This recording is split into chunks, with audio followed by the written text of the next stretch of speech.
The snow came down like judgment in northern Montana, silent and absolute. It pressed against the windows of the Ridgeview Diner, turning the November afternoon light pale and cold.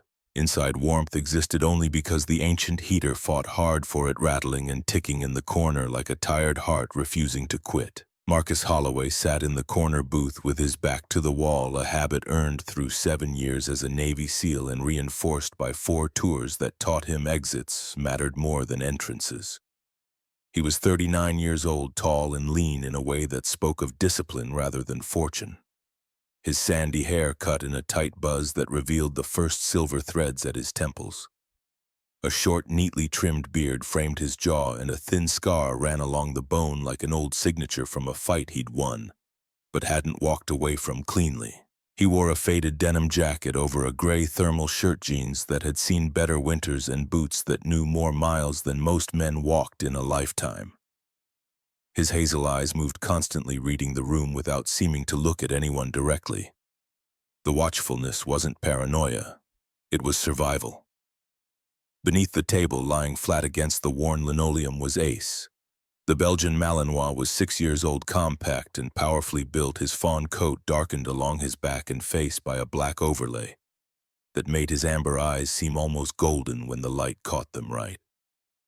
A pale scar ran along his right flank, a memory of Kandahar in 2023, when shrapnel from an IED had torn through fur and muscle, but hadn't stopped him from pulling Marcus clear of the blast zone. 4 tours in Afghanistan had shaped the dog the way combat shaped men, not breaking them, but carving away everything unnecessary until only purpose remained. Ace didn't sleep. He watched. His head rested on his paws, eyes tracking movement across the diner with the calm focus of a professional who understood threat assessment wasn't about barking. It was about knowing. Marcus had ordered the cheapest item on the menu: eggs, toast, coffee. He ate slowly, methodically, cutting each piece with an economy of motion that came from years of making meals last when you didn't know when the next one would come. The diner wasn't busy. 4 men in work jackets sat near the windows, their voices low, their hands wrapped around coffee mugs that had been refilled too many times. Local workers, the kind who showed up before dawn and left after dark, their faces carrying the weight of wages that never quite stretched far enough. The waitress moved between tables with a quiet, careful grace. Her name tag read Anna. She was 31, slender and pale, with ash blonde hair pulled into a loose bun that never quite stayed neat. Her green eyes carried a softness that looked like it had been worn down by too many years of holding things together alone. She smiled when she poured coffee, apologized when she set down plates, moved through the space with shoulders slightly rounded as if taking up less room. Might keep trouble from noticing her. Marcus recognized the posture. He'd seen it in villages overseas, in women who'd learned that visibility could be dangerous and silence was safer than speaking up. Anna refilled his coffee without him asking, her hands steady, her voice soft. "Anything else I can get you?" "No, ma'am, thank you." She nodded and moved away, her steps measured, deliberate.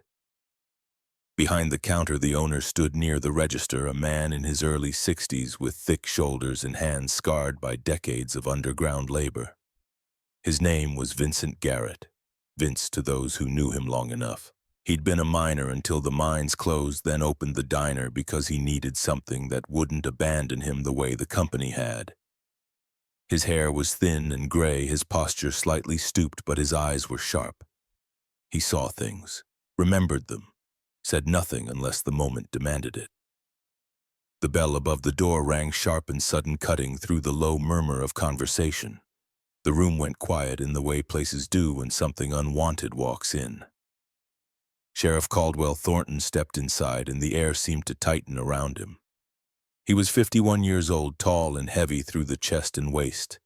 His uniform stretched tight across a belly that spoke of too many free meals and not enough accountability. His face was ruddy, his nose slightly swollen, his thinning dark hair slicked back with too much product in an attempt at control that couldn't hide the years of drinking. A short, uneven beard clung to his jaw, more neglect than style, and the lines around his mouth pulled downward into a permanent impatience, as if the world owed him comfort and resented him every moment it didn't pay.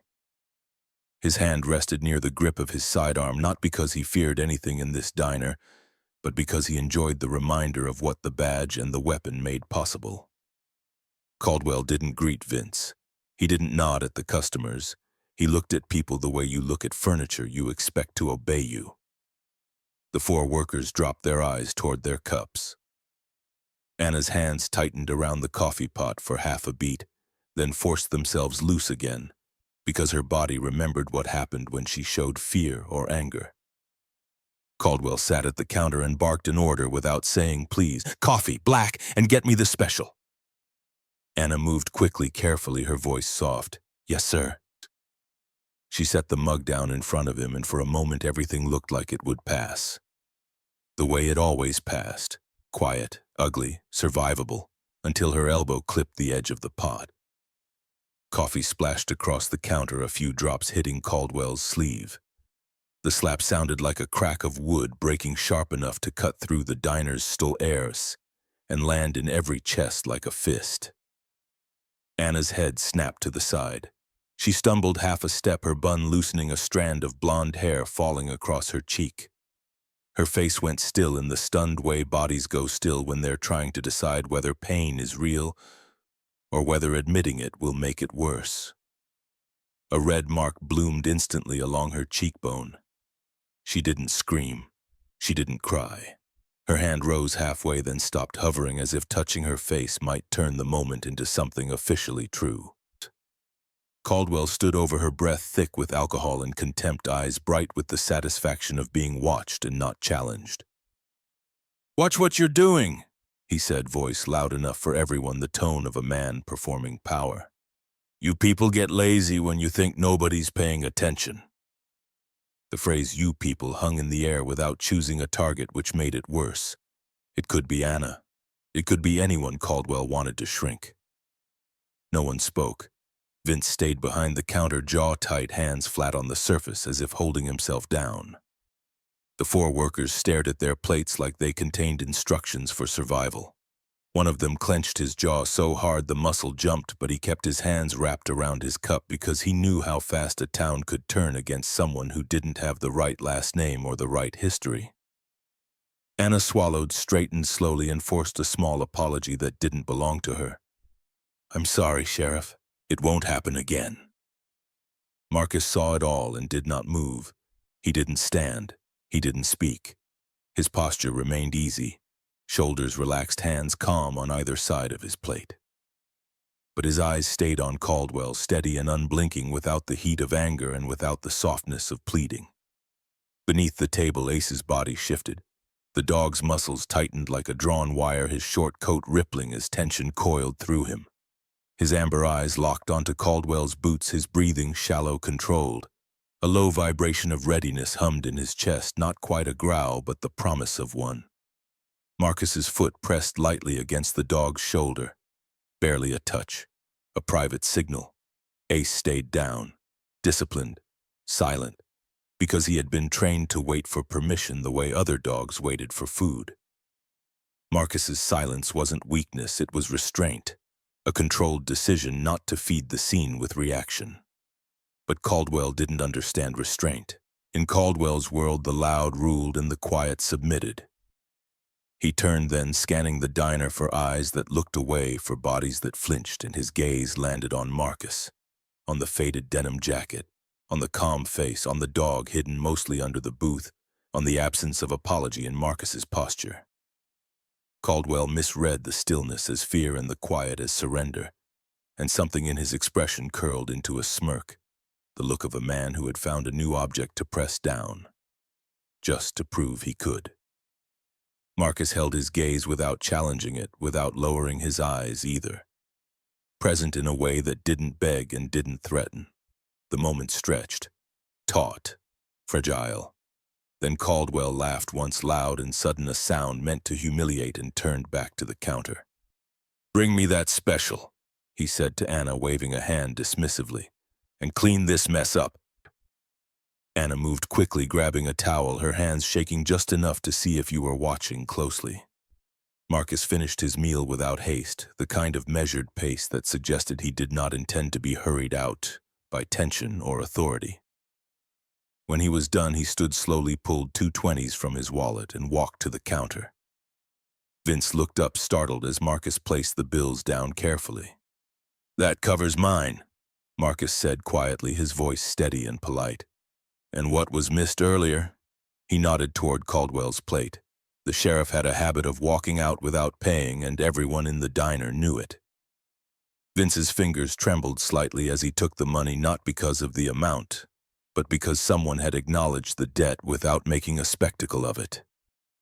Anna saw it too, the simple act of recognition, and something behind her eyes shifted, a small, dangerous thing like hope that she forced herself to push back down, because hope had a habit of getting punished here.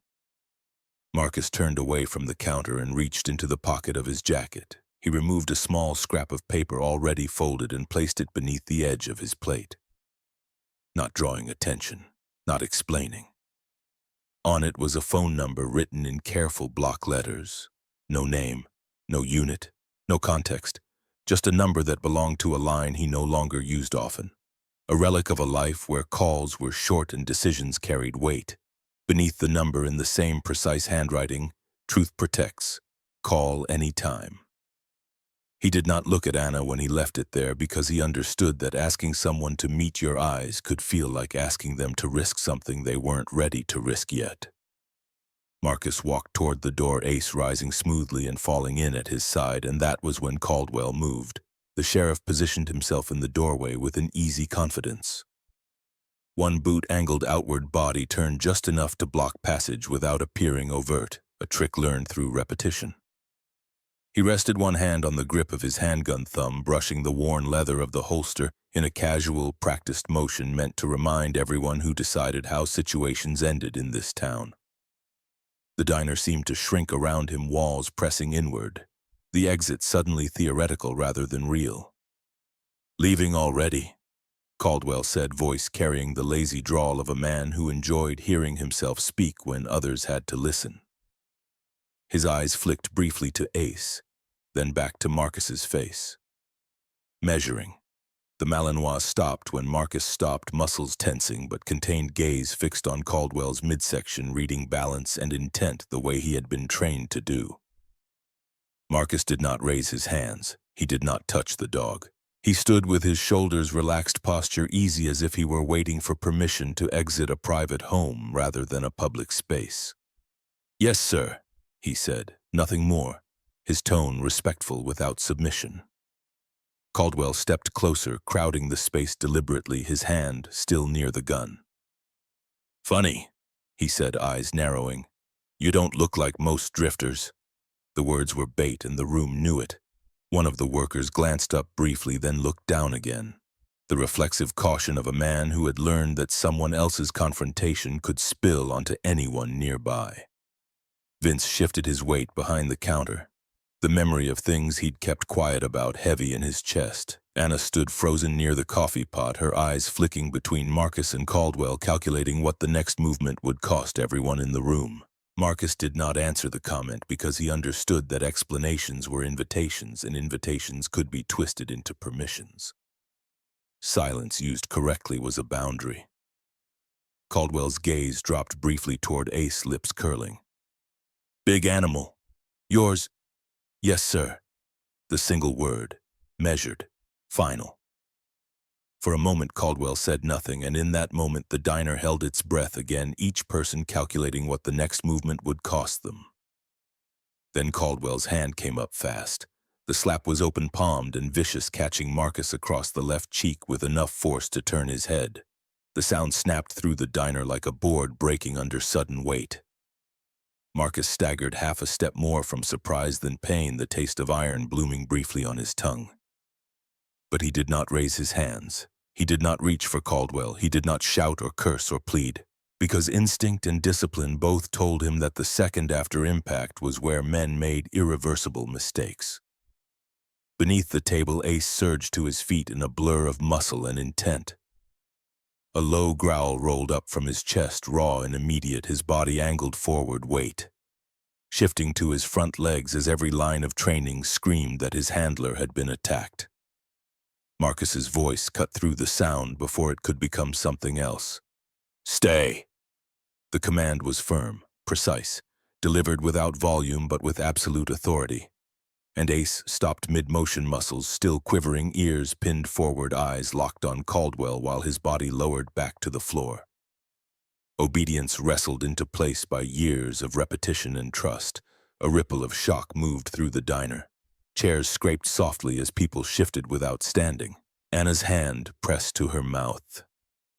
Her eyes wide, not just with fear but with the recognition that something had crossed from the familiar cruelty she endured into open violence that could not be dismissed as an accident or a misunderstanding.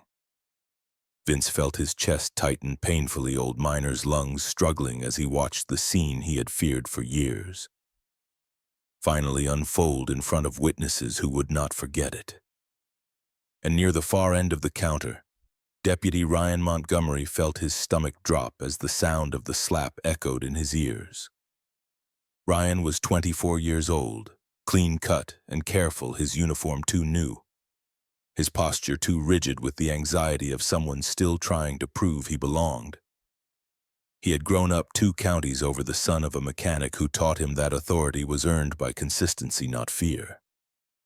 8 months into the job, he had already started to see the cracks in the system. Watching Caldwell strike a civilian in broad daylight shattered what was left of the illusion. Because this was no longer a gray area or a paperwork problem.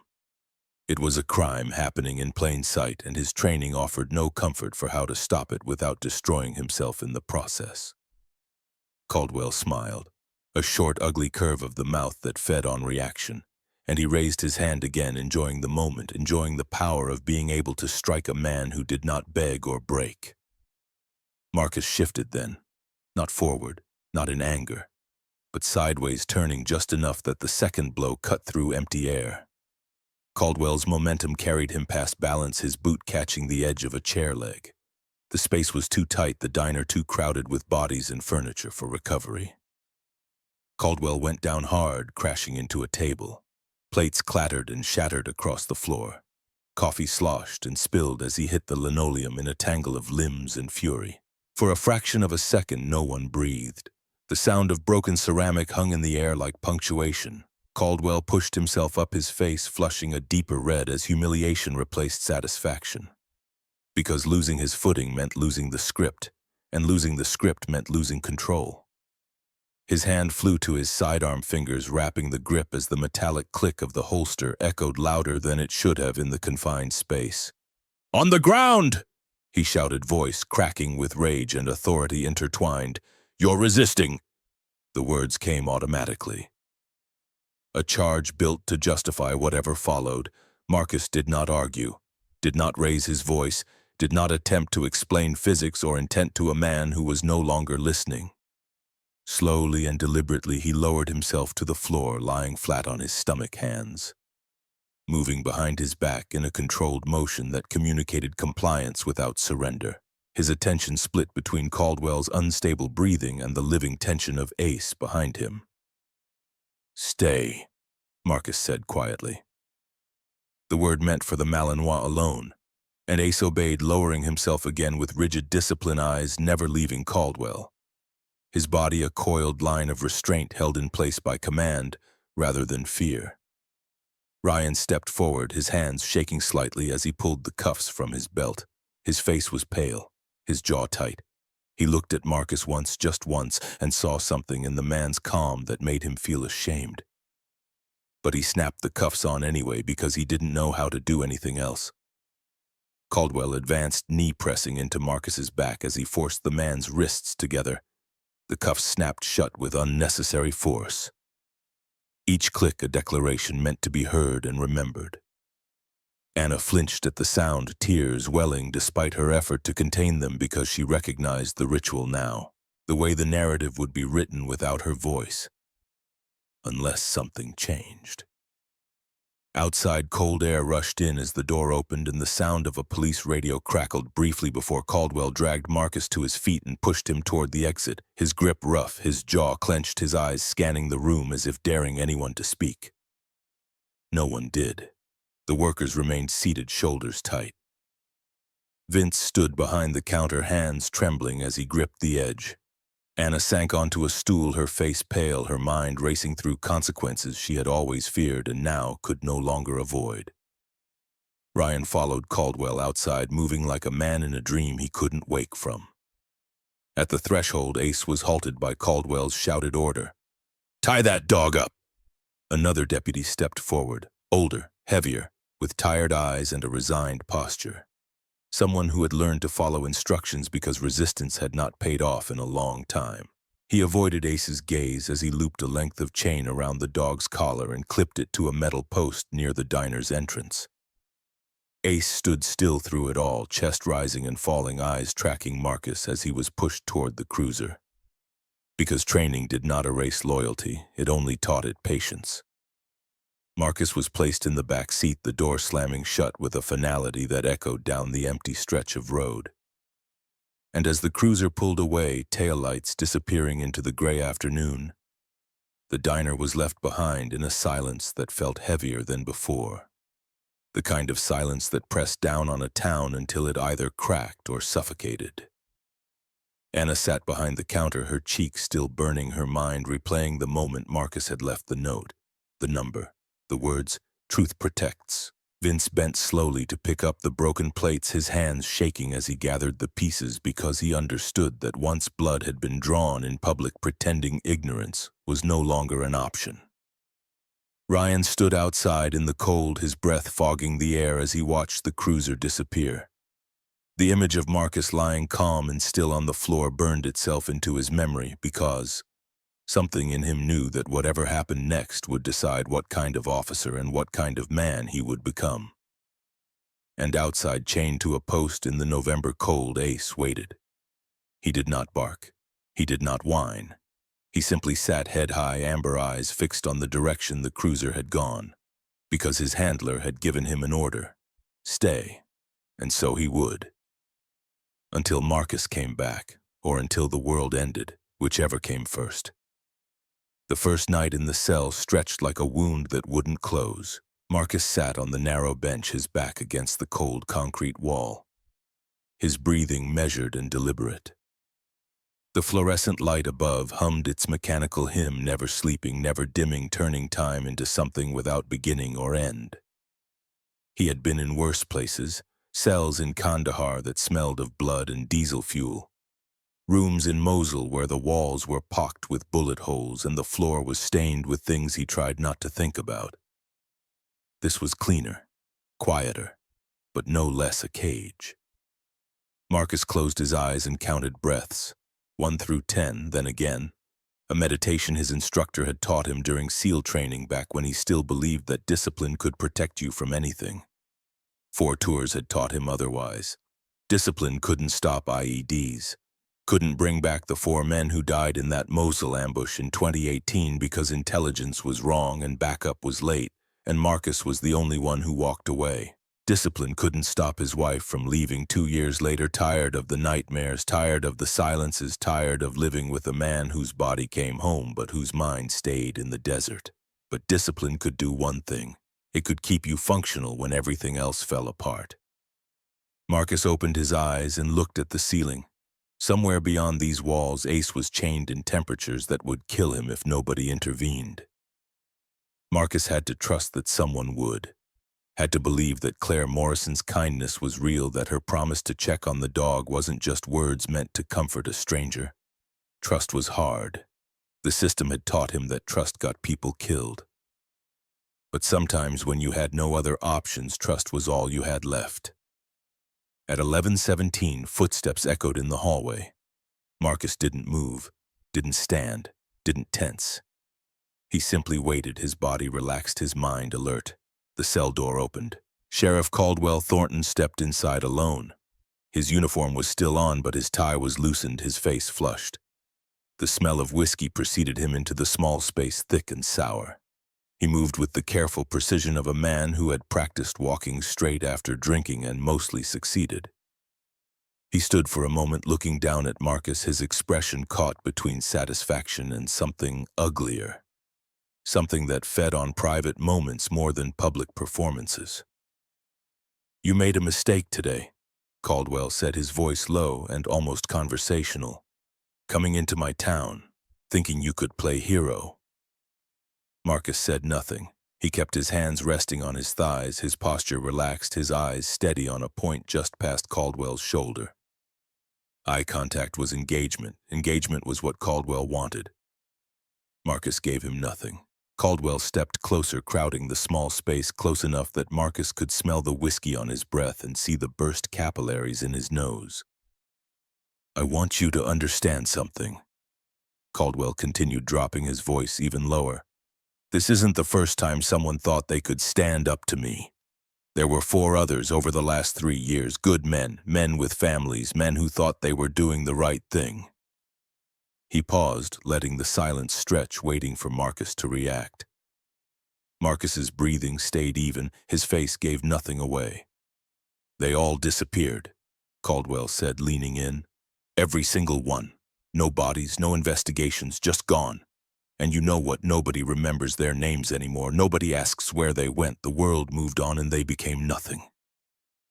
Caldwell's eyes searched Marcus's face for fear, for anger, for anything that would confirm he still had power here. "Tomorrow morning you walk out of here," Caldwell said.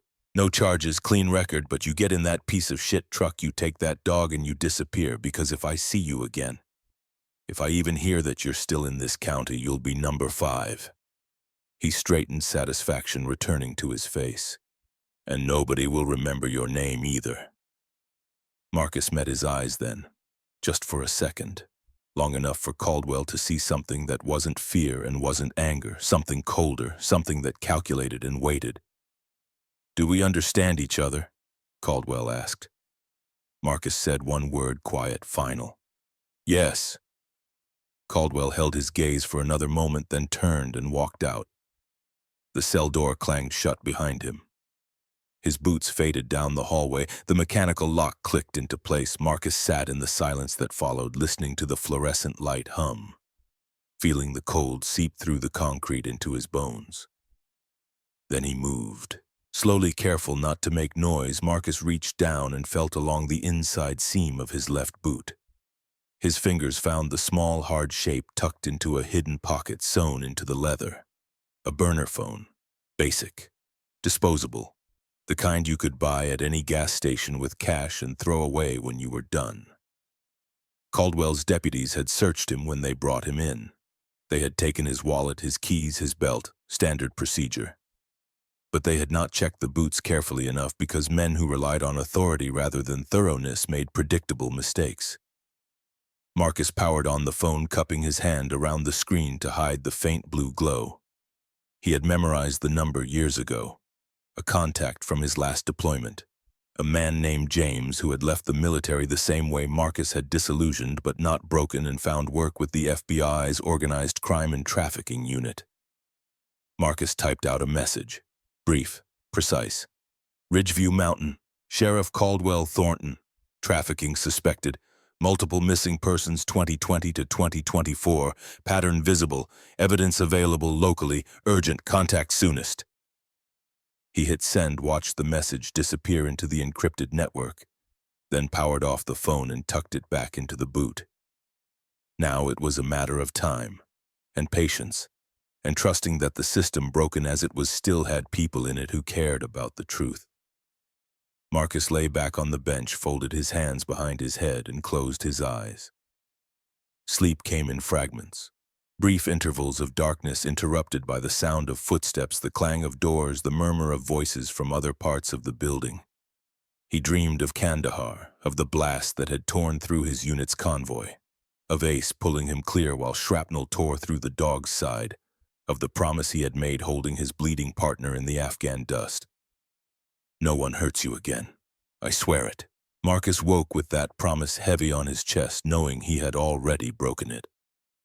Across town, in a small rental house on the edge of Ridgeview, Ryan Montgomery sat at his kitchen table staring at his laptop screen. It was 2:30 in the morning. He had not slept, had not even tried. The image of Marcus lying calm and still on the diner floor kept replaying in his mind, along with the sound of the cuffs clicking shut and the weight of his own complicity.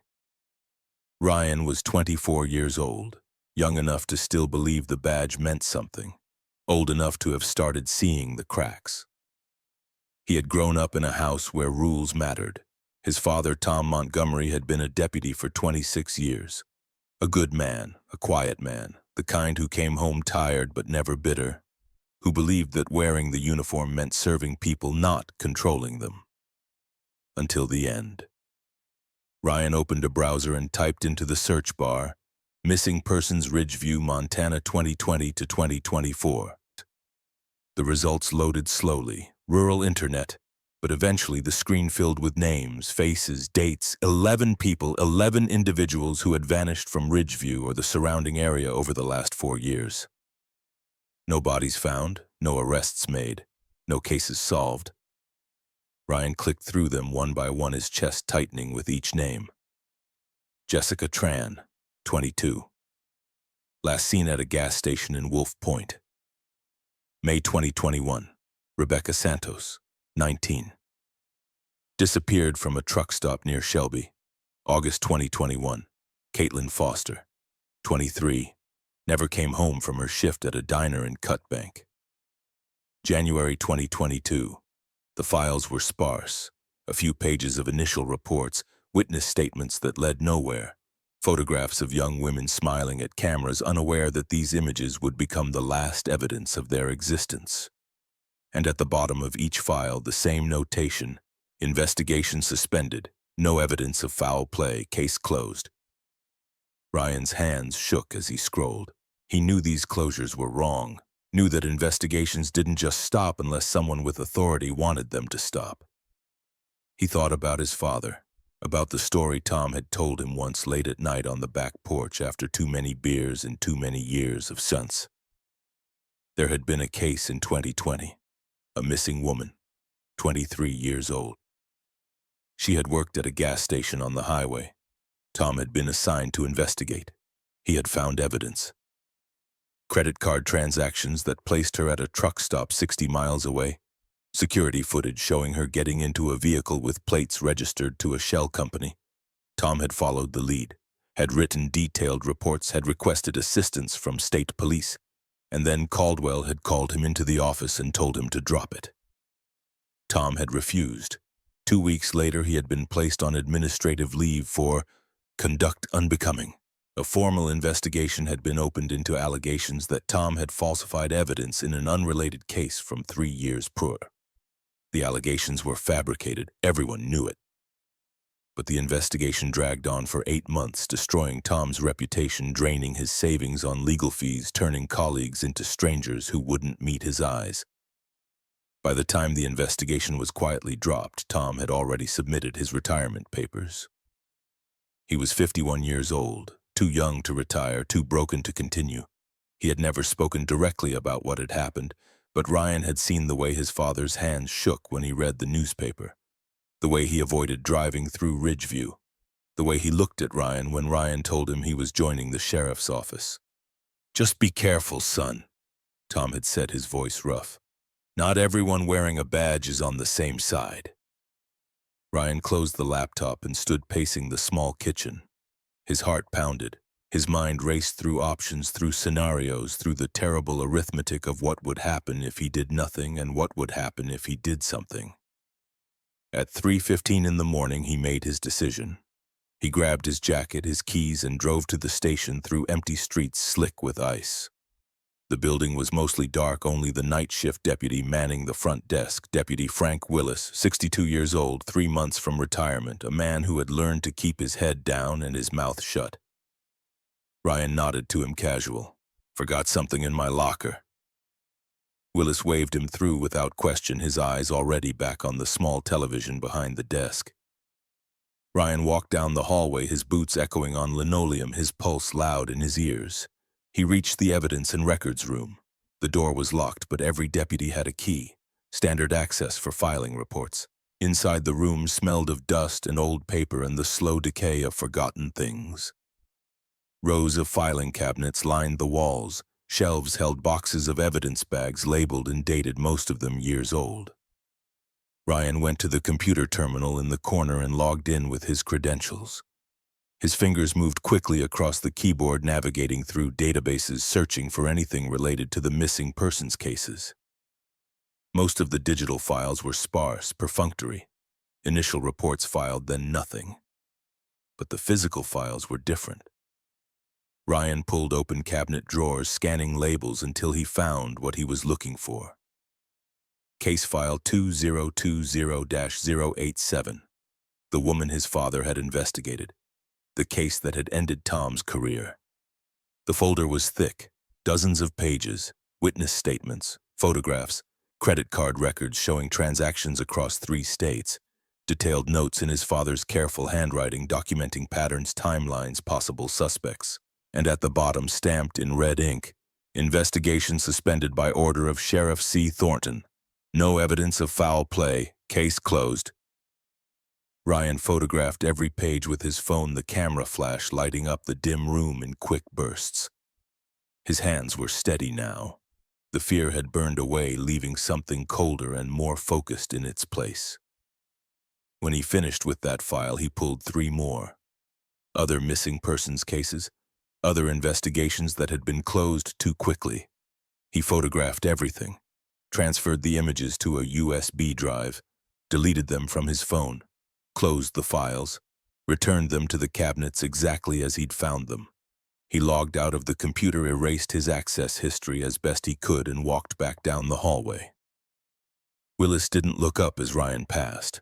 Outside, Ryan sat in his truck in the dark parking lot, the USB drive clutched in his hand, his breath fogging in the cold air. He had just crossed a line he couldn't uncross, had just committed an act that could end his career, or worse if anyone found out. But for the first time in 8 months of wearing the badge, Ryan felt like he was doing what the badge was supposed to mean. He started the truck and drove home through streets that felt different now. Not safer, but clearer. At dawn, Grace Brennan drove into Ridgeview in a gray sedan with county plates, her detective's badge clipped to her belt. She was 29 years old, lean and strong from years of running and weightlifting, her dark red hair pulled back in a tight ponytail. Her green eyes were sharp and tired, in equal measure the eyes of someone who had been searching for something too long without finding it. 7 months. 7 months since her sister Olivia had disappeared from a rest stop near the Idaho border. 7 months of following leads that went nowhere, of filing reports that were ignored, of watching the official investigation close while the unofficial one consumed her life. Grace had taken vacation days, spent weekends driving to small towns across Montana, Wyoming, Idaho, talked to gas station attendants and motel clerks and truck drivers who might have seen something, reviewed traffic camera footage from the Department of Transportation frame by frame, looking for patterns.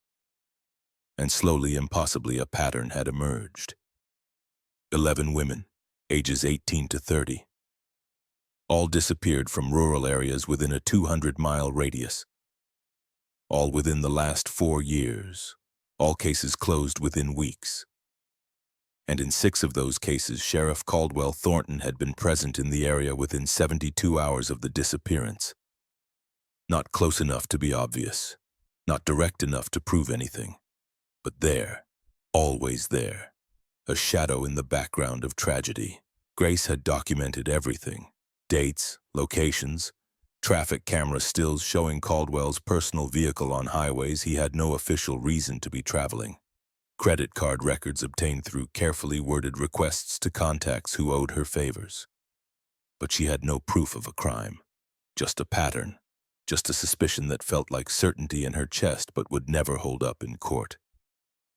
She parked her car 2 blocks from the diner and walked the rest of the way, her breath visible in the cold morning air, her hand resting instinctively near the service weapon at her hip.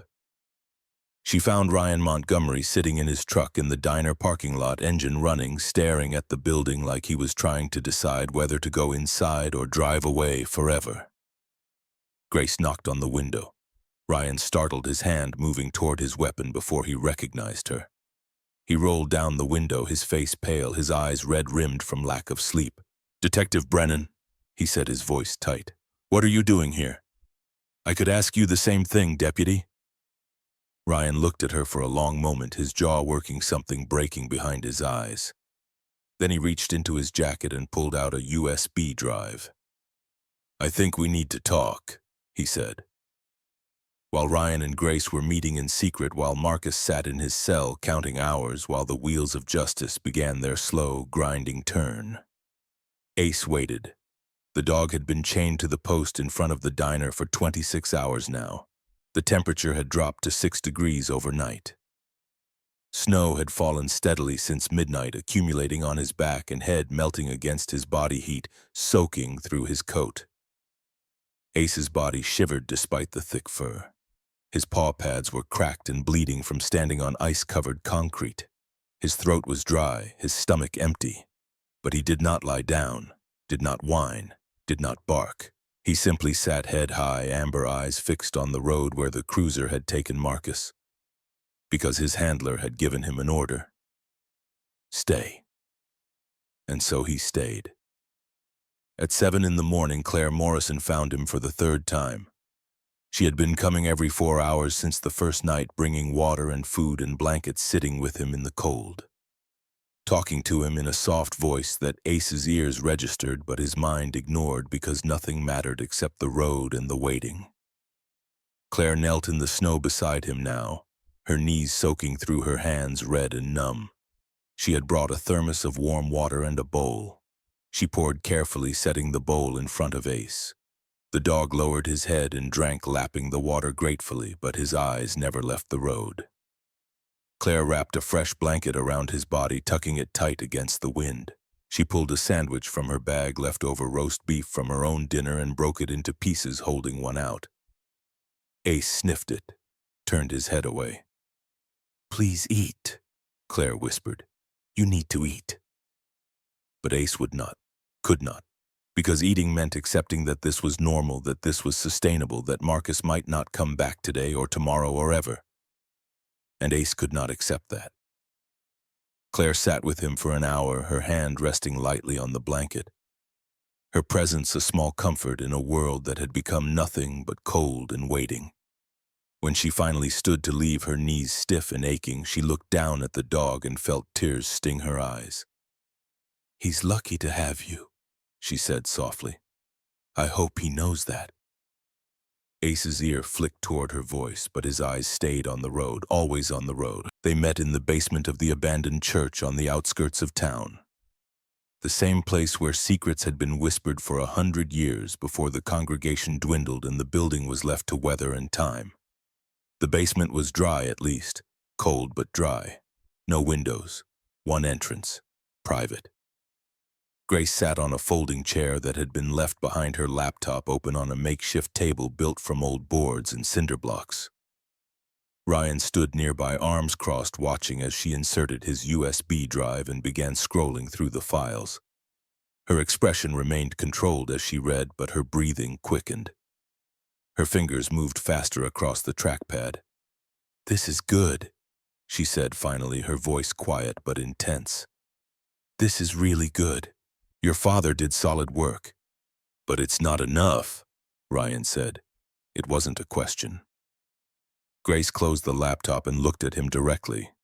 "No, it's not enough. It shows your father was onto something. It shows Caldwell shut down a legitimate investigation. But it doesn't prove trafficking. It doesn't prove Caldwell's involved. A defense attorney would tear this apart in 30 seconds and call it circumstantial." Ryan's jaw tightened. "So what do we do?" Grace reached into her bag and pulled out a thick folder. She set it on the table between them. "We combine what we have. Your father's investigation, my traffic analysis, witness testimony from people Caldwell intimidated, financial records I've been pulling from shell companies." She opened the folder, spreading documents across the table. Photographs of 11 women, maps marked with red pins, bank statements highlighted in yellow. Traffic camera stills showing Caldwell's vehicle in places he had no official reason to be. This is everything I have, Grace said. 7 months of work, 80-hour weeks, every vacation day I had saved, every favor I could call in. Ryan picked up one of the photographs, a young woman with red hair and green eyes smiling at the camera, unaware that this moment would become evidence. Your sister, he said quietly. Grace nodded, her face carefully controlled. Olivia, 24 years old, disappeared April 19th of this year, last seen at a rest stop near the Idaho border. Her car was found with keys in the ignition, phone on the dashboard, wallet untouched, like she just stepped out for a moment and never came back. I'm sorry, Ryan said. Don't be sorry, help me find her. She pulled out another document, a spreadsheet with dates, locations, names. 11 women in 4 years, all from rural areas, all between 18 and 30, all cases closed within weeks with minimal investigation, and Caldwell was in the vicinity of 6 of them within 72 hours. Ryan studied the spreadsheet, his mind working through the implications. That's not coincidence. No, it's not. But it's also not proof. Not the kind that gets a warrant. Not the kind that convinces a judge. What about the FBI? Grace's expression tightened. I tried, 3 months ago. Submitted everything I had to the field office in Billings. They said I was too close to the case, that I was seeing patterns that weren't there, that I needed to step back and let the professionals handle it. But they didn't handle it. No, they didn't. Ryan was quiet for a moment, thinking. Then he spoke carefully. There's a man in the holding cell right now. Marcus Holloway. Caldwell arrested him yesterday for assaulting an officer. Grace looked up sharply. Did he? No. I watched the whole thing. Caldwell provoked him, struck him first, then claimed self-defense when Holloway made him fall. Why would Caldwell do that? Because Holloway stood up for the waitress, Anna Pierce. Caldwell slapped her. Holloway paid for what Caldwell had taken. Left her a note with a phone number. Grace leaned forward. What kind of phone number? I don't know. But Anna's been asking around about how to reach someone who isn't local law enforcement, someone she can trust. Grace stood quickly. I need to talk to her, and to Holloway. Caldwell's releasing him this morning. 48 hours, no charges. He told me to make sure Holloway leaves town immediately. Are you going to? Ryan met her eyes. No, I'm not. Grace extended her hand. Ryan shook it, and in that moment an alliance was formed. Fragile. Dangerous, necessary.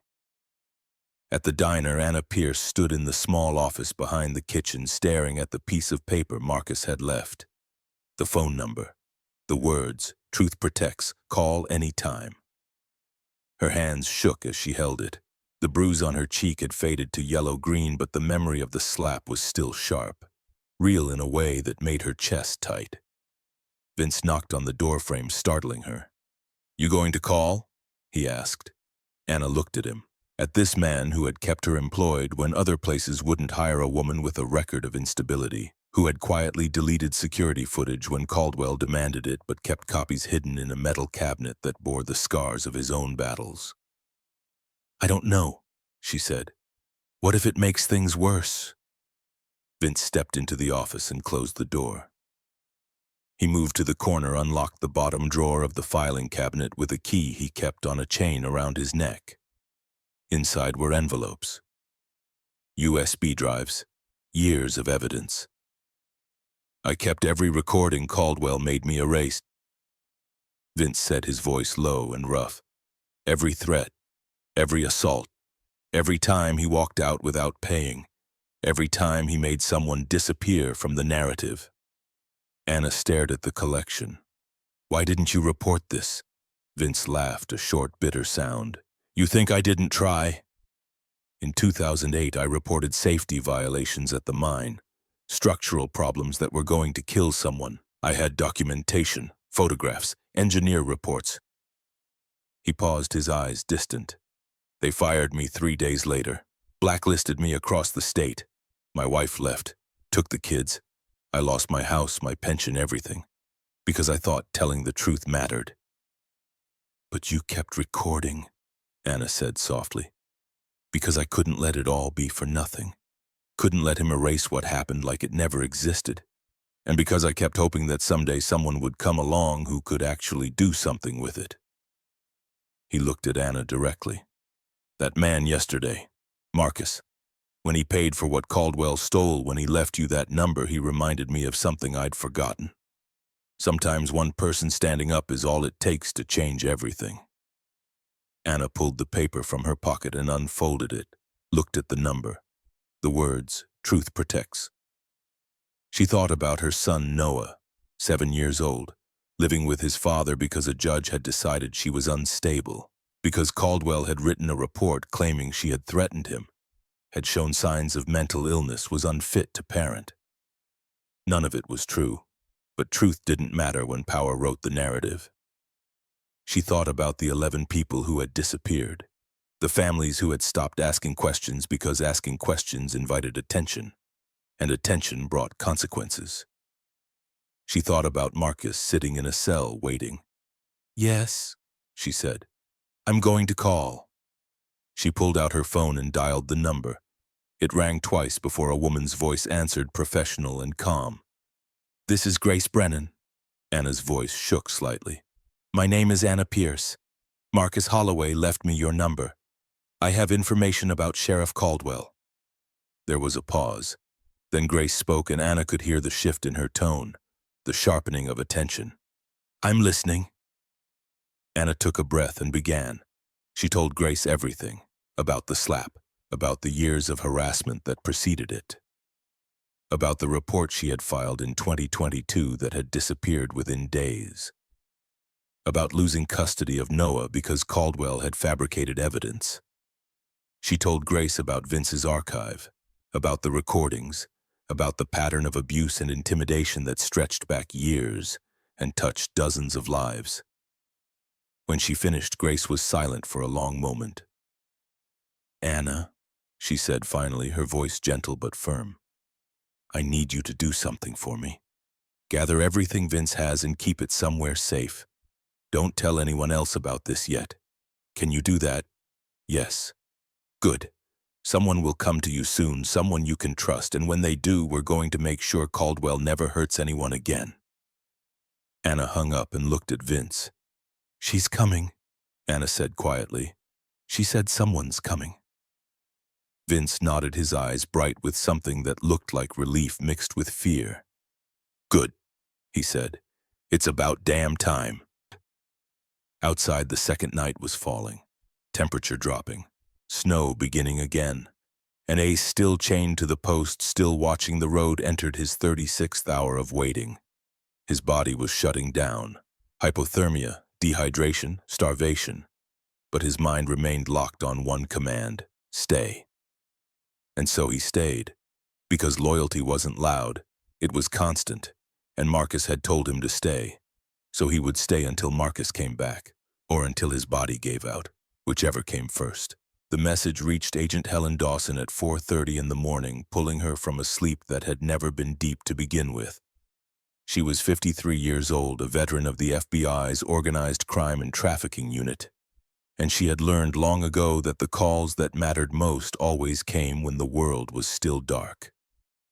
She sat up in bed, her gray hair falling loose around her shoulders, and read the text on her encrypted phone twice. Then she made 3 calls.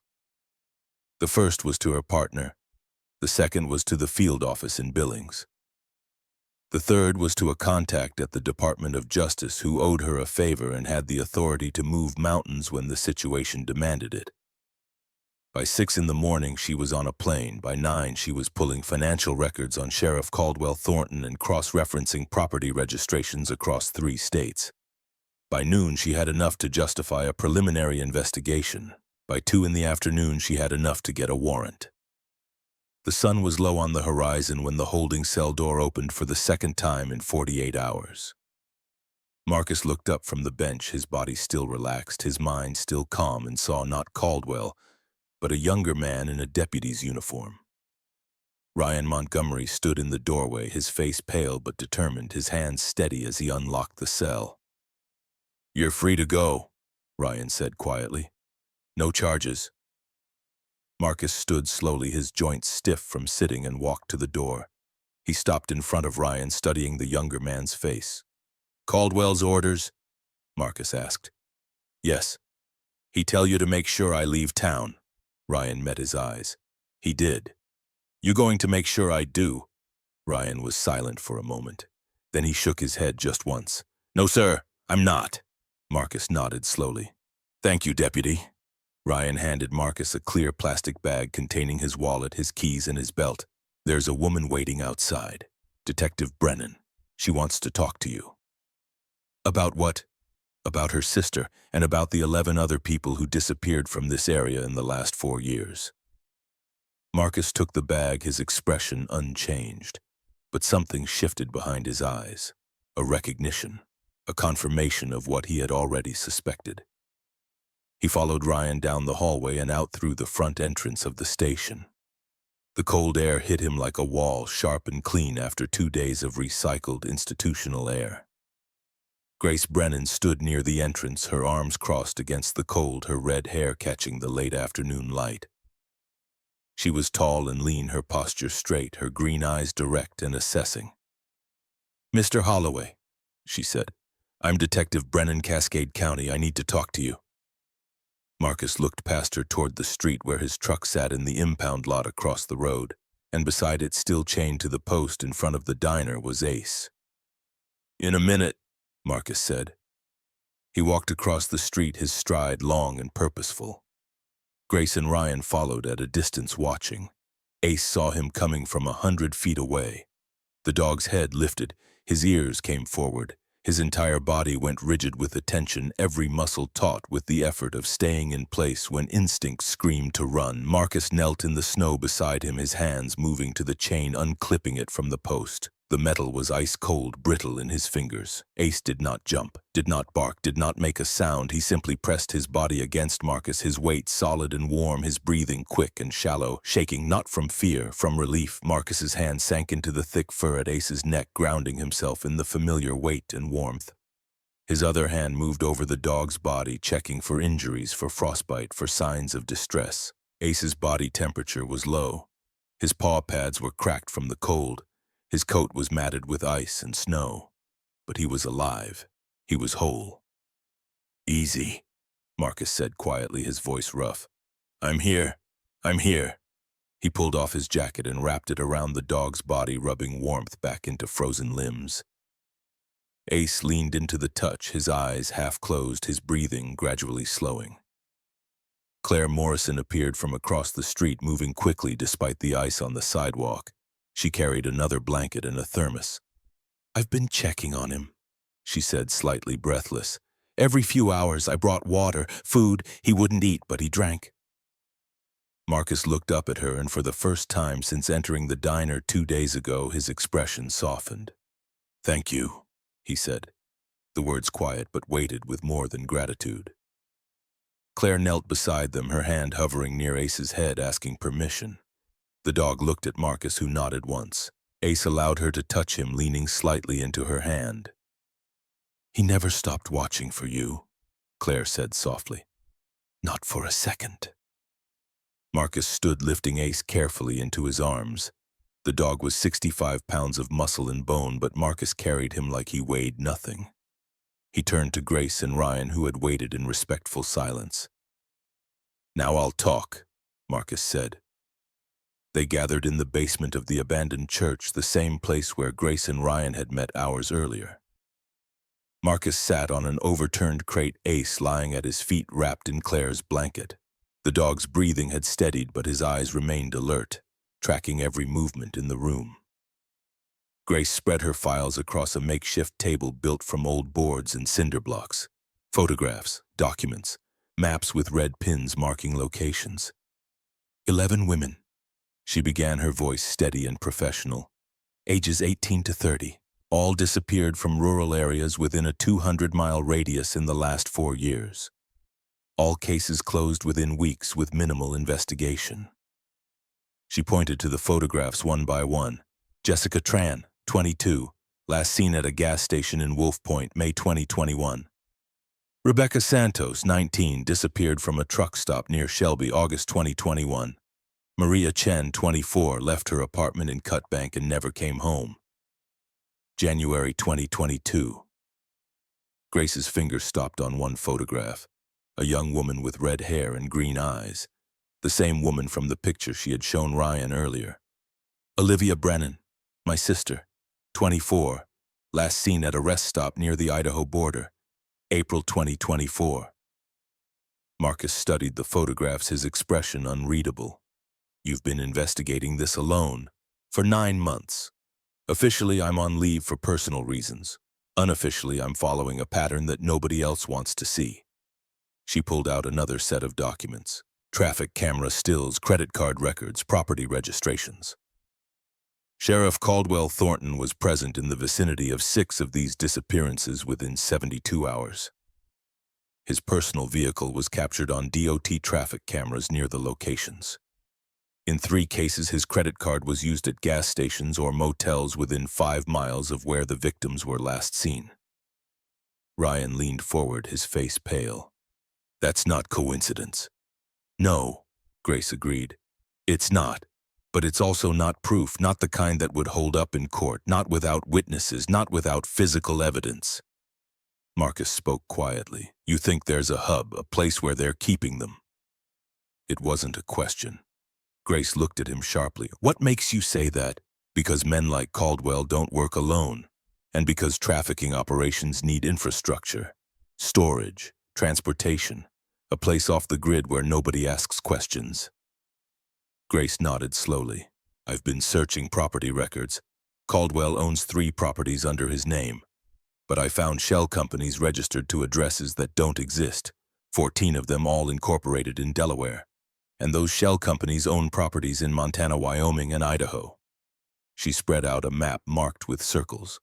This is a warehouse 35 miles northeast of here, registered to a company called Mountain Vista Holdings.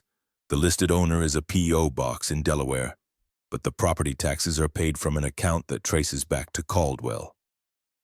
Marcus studied the map, his mind already working through logistics, distance, terrain, access points. You've been there. I drove past it twice. It's remote. No visible activity, high fence, security cameras, looks abandoned, but the power bill is current. You report this to anyone? Grace's jaw tightened. I tried. My supervisor said I was too close to the case, that I was seeing patterns that weren't there, that I needed to step back and let go. But you didn't. No, I didn't. Ryan cleared his throat. I have security footage from the diner, the assault, and I have files from old cases that Caldwell buried. He pulled out the USB drive and handed it to Grace. My father was investigating one of these disappearances in 2020. Caldwell shut him down, forced him into early retirement. I found the original files last night. Grace took the drive, her expression thoughtful. This is good, but we still need someone with authority who isn't part of the local system. Marcus reached into his boot and pulled out the burner phone. He powered it on and checked for messages. There was one received 3 hours ago. Agent Dawson en route. ETA 1800 hours. Warrant secured. Stand by. He showed the screen to Grace and Ryan. Grace's eyes widened. FBI. Trafficking unit. I sent her the initial information yesterday from inside the cell. Ryan stared at him. How did you... Phone in my boot. Caldwell's deputies didn't search thoroughly. Grace laughed, a short sound of genuine surprise. You've done this before. Marcus didn't answer directly, but something in his expression confirmed it. Who are you?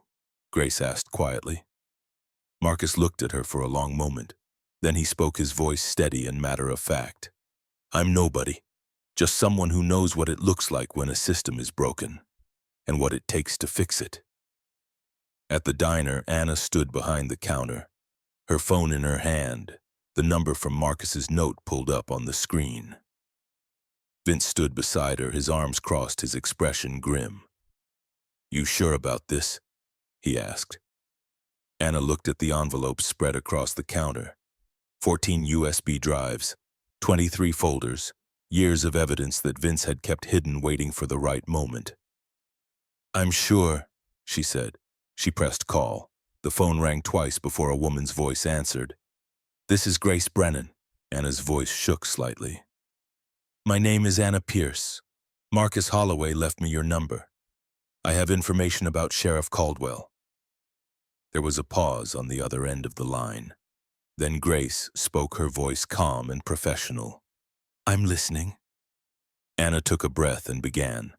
She told Grace about the slap, about the years of harassment, about the report she had filed in 2022 that had disappeared, about losing custody of her son because Caldwell had fabricated evidence claiming she was mentally unstable.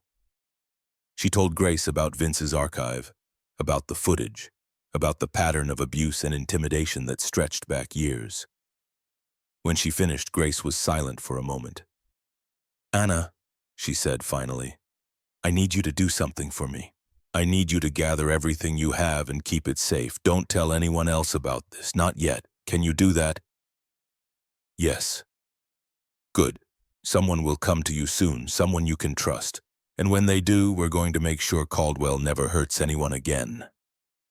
Anna hung up and looked at Vince. She's coming, Anna said quietly. The FBI is coming.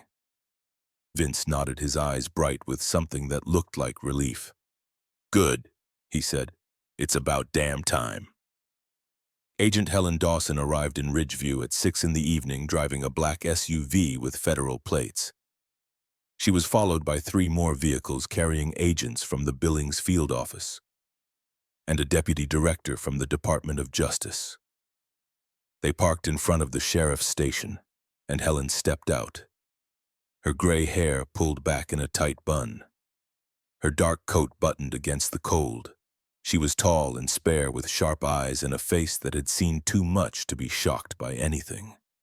She walked into the station with the authority of someone who had done this 100 times before and knew exactly how it would end. Caldwell was at his desk, his feet up, a cup of coffee in his hand. He looked up as Helen entered, his expression shifting from annoyance to confusion to something that might have been fear. Can I help you? He asked, his voice carefully neutral. Helen pulled out her badge and ID. Agent Helen Dawson, FBI. I have a warrant for your arrest, Sheriff Thornton. Caldwell's face went pale, then red. He stood, his hand moving instinctively toward his service weapon. On what charges? Helen's voice was calm, almost bored. Conspiracy to commit human trafficking, kidnapping, obstruction of justice, abuse of authority. Do you want me to continue?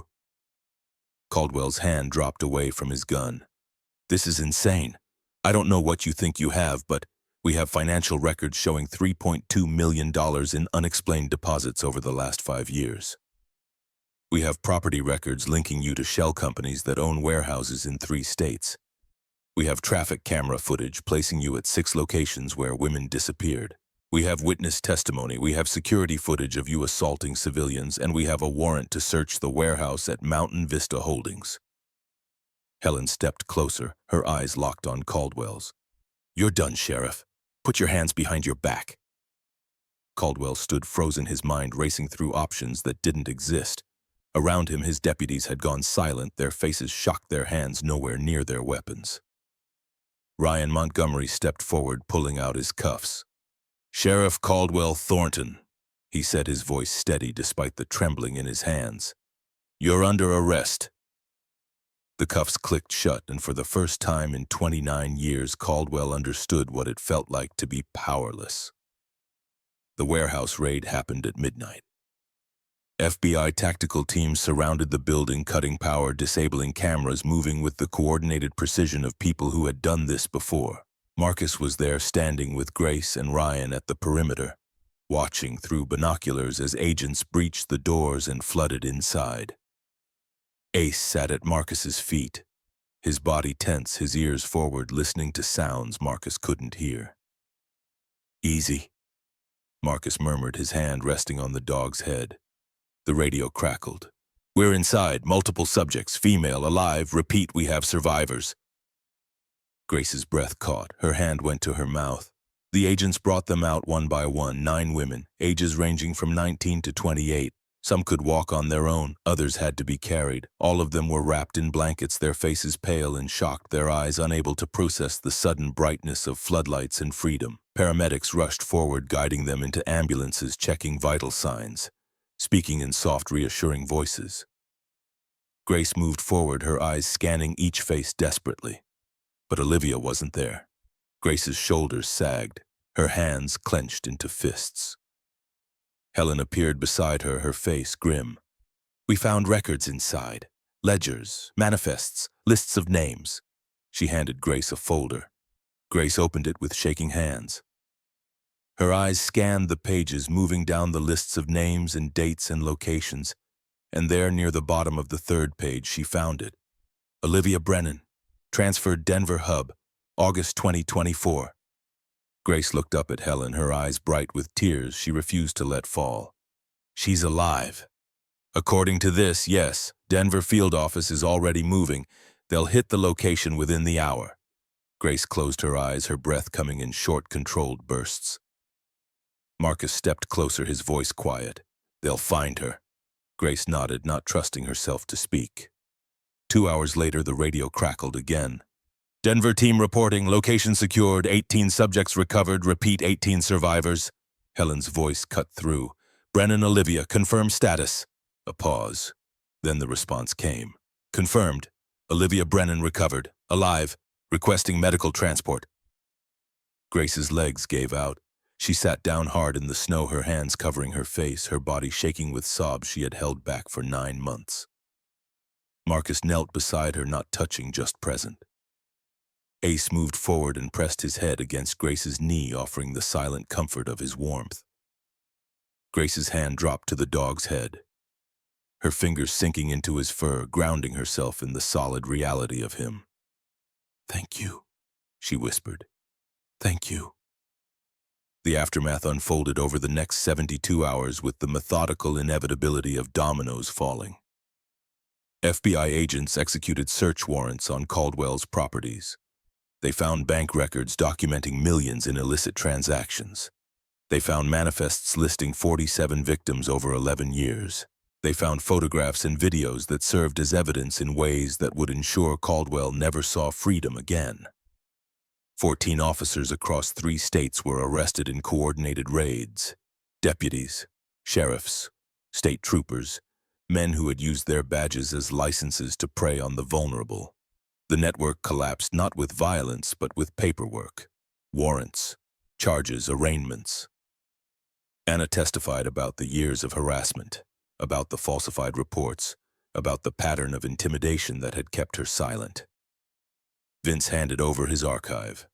14 USB drives, 23 folders, evidence that would corroborate everything. Ryan turned over the files his father had compiled, the investigation that had been buried, the case that had cost Tom Montgomery his career. And Marcus gave his statement, calm, precise, factual.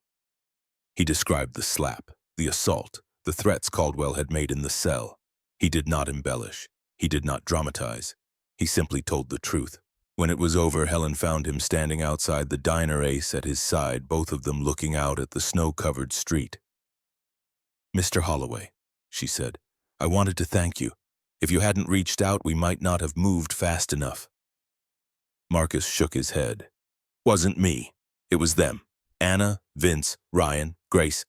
They're the ones who kept the truth alive." Helen studied him for a moment. "You've done this before, haven't you?" Marcus didn't answer. "We could use someone like you," Helen continued. "Someone who knows how to see what others miss. Someone who understands how these systems work. We have 73 open cases in rural areas across the country. Trafficking, corruption. Places where the badge is the problem instead of the solution." Marcus looked down at Ace. The dog looked back up at him, amber eyes steady and trusting. "I'll think about it," Marcus said. 6 months later, the town of Ridgeview looked different in ways that were hard to measure but impossible to miss. The diner had new owners. Anna and Vince had partnered to buy the building, renovating it, turning it into something more than just a place to eat. A community hub, a place where people felt safe. Anna's son Noah came to visit every weekend now. She had regained full custody after Caldwell's arrest. The fabricated evidence dismissed, her record cleared. Ryan Montgomery had been promoted to deputy sheriff, leading a reformed department under federal oversight. He wore the badge with the same careful attention he'd always had. But now it meant something different. Now it meant accountability. Grace Brennan had transferred to the FBI, joining the trafficking unit permanently. She visited Olivia twice a month. Her sister was in therapy, rebuilding her life slowly, one day at a time. And Marcus Holloway drove into Ridgeview on a cold morning in May, Ace in the passenger seat. A folder on the dashboard containing information about a case in Idaho. 6 women missing. A sheriff who asked no questions. A pattern that felt familiar. He parked in front of the diner and walked inside. Anna smiled when she saw him, her face brighter than it had been 6 months ago. "Coffee?" she asked. "Yes, ma'am, and whatever's good today." He sat in the same corner booth, back to the wall, and pulled out his phone. A text from Grace. "New case. Boise field office requesting assistance. Interested." Marcus looked down at Ace, who sat quietly at his feet, watching the room with calm amber eyes. "What do you think, boy? One more?" Ace's tail thumped once against the floor. Marcus smiled just slightly and typed his response. "On my way." He finished his coffee, left cash on the table with a generous tip, and stood. As he walked to the door, Vince called out from behind the counter. "You heading out again?" Marcus nodded. "Stay safe out there." "Always do." Outside, the Montana sky stretched wide and blue infinite in a way that made problems feel smaller and possibilities feel larger. Marcus climbed into his truck, Ace settling into the passenger seat like he'd been born there. The engine turned over with a familiar rumble. The road stretched ahead, pale and endless, and as Marcus drove toward whatever came next, he thought about the 11 women who had been found. The 47 victims whose names were now known. The 14 officers who would face justice. He thought about Anna's smile, about Ryan's steady hands, about Grace's tears in the snow. He thought about the truth and how it didn't always come with thunder and lightning. Sometimes it came quietly, one person at a time, one choice at a time. The road curved ahead, disappearing into distance. Marcus followed it, because the mission continued. It always did.